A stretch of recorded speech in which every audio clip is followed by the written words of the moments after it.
So today we're going to talk on an interesting topic which is not so interesting for our students. So let me ask you one question. Do you really hate studying or you hate everything that comes with studying? The homework, assignment, marks and comparison. So when you really think about it, studying itself isn't a problem, right? The real problem is the pressure around studying. Let's take an interesting example. When you are interested in a game, a topic, a story on the internet, no one has to force you to learn about it, right? You search it, you watch videos about it, you read it, you spend hours understanding about him.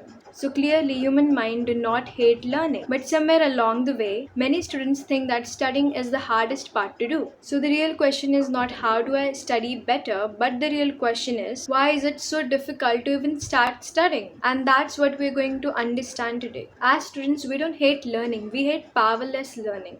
When students are judged, when students are constantly compared, forced, and controlled, motivation slowly disappears. But when students become curious, capable, and trusted to learn, learning becomes normal. So the real issue is not intelligence, the real issue is how learning feels. When children are young, they are naturally curious. They ask questions about everything. Why does this happen? How this works? Curiosity is actually the natural engine of learning. But slowly learning starts changing. And instead of curiosity, they start hearing things like, don't make mistakes, you must score higher than others. They are punished for their mistakes. And slowly learning becomes something that is constantly judged and evaluated. An educational thinker once pointed out something very interesting. Children learn more when they feel free to explore and make mistakes. But when learning becomes only about answers and marks, curiosity slowly disappears. And when curiosity disappears, studying becomes like a burden. Another common thought many students might have, that is, why am I even studying this? Sometimes the subject feels totally disconnected from the real world. And when the work lacks clear purpose, your brain automatically avoids it. Our brain constantly keeps on asking two important questions. That is it interesting or it is important? If the answer for both feels no, your brain resists. Interestingly, this connects with the idea from the book Drive, The Surprising Truth About What Motivates Us by Daniel Pink. The book explains that humans are deeply motivated by three things: autonomy, mastery, and purpose. Autonomy is the freedom to choose. Mastery is the desire to get better at something. And purpose is the feeling that what we are doing actually matters. Now think about school for a second. Do students feel freedom? Do they feel like they are improving at something meaningful? Do they feel that what they are studying truly matters? And sometimes the answer is no. So when these three things are missing, students start feeling less like growth and more like obligation. Sometimes the problem is not dislike.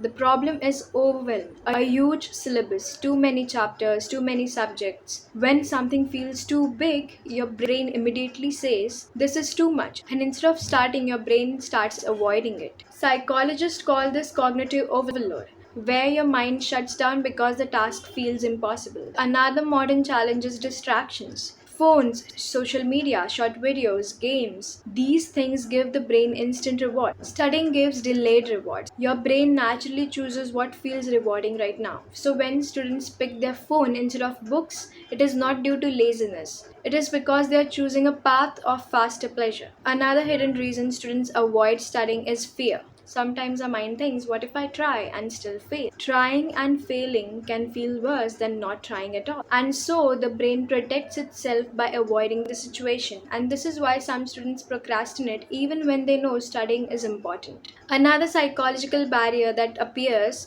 when students start forming an identity around studying. Some students slowly start believing things like, that I am not just a study person. When such an identity is formed, motivation disappears. And when your brain believes something about itself, it starts behaving in a way that conforms that belief.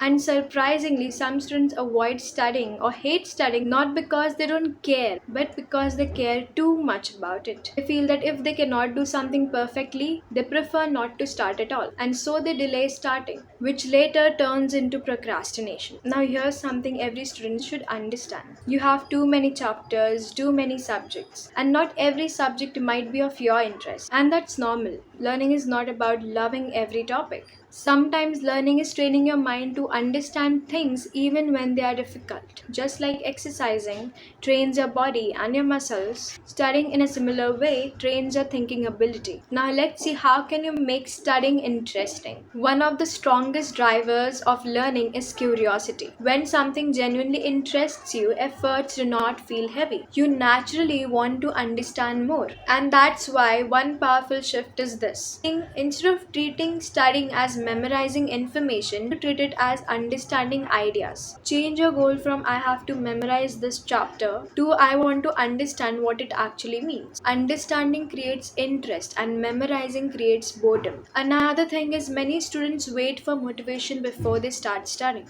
But psychology states something interesting. Motivation often comes after action and not before it. Once you start understanding something, curiosity slowly begins to grow. So remember, interest often appears before the process and not after it.